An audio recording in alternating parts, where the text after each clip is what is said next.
بسم اللہ والصلاة والسلام علی رسول اللہ اما بعد۔ حق مار کی کم سے کم یا زیادہ سے زیادہ مقدار شریعت نے متعین نہیں کی۔ قرآن مجید میں اللہ رب العزت نے ارشاد فرمایا ہے وَآتَيْتُمْ إِحْدَاهُنَّ قِنطَارًا، اور تم نے ان عورتوں میں سے کسی کو خزانہ بطور مہر دیا ہو۔ یہاں پہ قنطار کے الفاظ ہے، بطور حق مار خزانہ دیا ہو۔ ایک اور حدیث ہے جو صحیح البخاری میں بھی ہے، صحیح مسلم میں بھی ہے، اللہ کے رسول صلی اللہ علیہ وآلہ وسلم کے پاس نکاح کا خواہش مند ایک آدمی آیا۔ نبی رحمت صلی اللہ علیہ وآلہ وسلم نے اسے کہا التمس ولو خاتم من حدید، آپ جائیں اور کچھ تلاش کریں، چاہے لوہے کی انگوٹھی کیوں نہ ہو وہ آپ لیں، آپ کا وہ حق مہر بنا دیں گے۔ وہ گیا، گھر کے اندر اسے کچھ بھی نہیں ملا، لوہے کی انگوٹھی بھی نہیں ملی۔ آپ صلی اللہ علیہ وآلہ وسلم نے اس سے سوال کیا تمہیں قرآن کا کچھ حصہ یاد ہے؟ اس نے کہا ہاں مجھے قرآن کی فلاں فلاں سورہ یاد ہے۔ آپ صلی اللہ علیہ وآلہ وسلم نے فرمایا ملکتکھا بما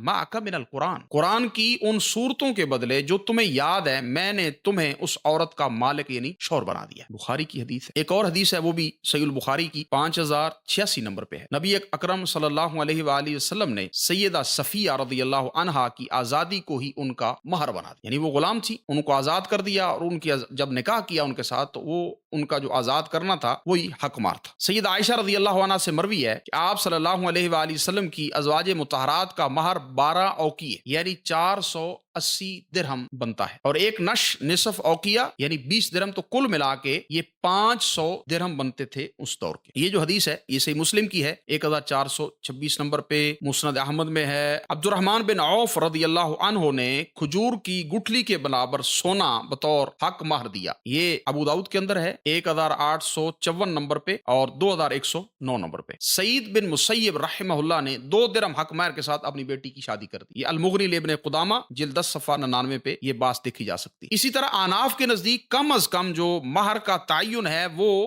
10 درہم یا اس کی قیمت کے برابر، احناف کے نزدیک حق مہر جو ہے وہ 10 درہم ہے یا اس کی قیمت کے برابر وہ ادا کیا جائے گا۔ یہ امام شافعی رحمہ اللہ کی جو کتاب ہے، اور نیل الطار شوکانی جلد 4 صفحہ 250 پہ یہ بات دیکھی جا سکتی ہے، لیکن یہ روایت ضعیف ہے، یہ روایت ضعیف ہے۔ اس کی جو سند ہے اس میں حجاج بن ارطاط راوی ہے اور دوسرا مبشر بن عبید راوی ہے، جس کے اوپر محدثین نے جرح کی، یہ روایت ضعیف ہے سرے سے۔ تو شریعت نے میاں اور بیوی کے اوپر چھوڑ دیا ہے کہ جس بات کے اوپر وہ رضامند ہو جاتے ہیں، یہ چیز بطور حق مہر عورت ایکسپٹ کر لے اور خامد دینے پر تیار ہو تو وہ بطور حق مہر رکھی جا سکتی ہے۔ یہ جو 10 درہم والی روایت ہے یہ ضعیف ہے۔ اللہ پاک دین کو سمجھنے کی اور اس پر عمل کرنے کی توفیق دے۔ وآخر دعوایا ان الحمد للہ رب العالمین۔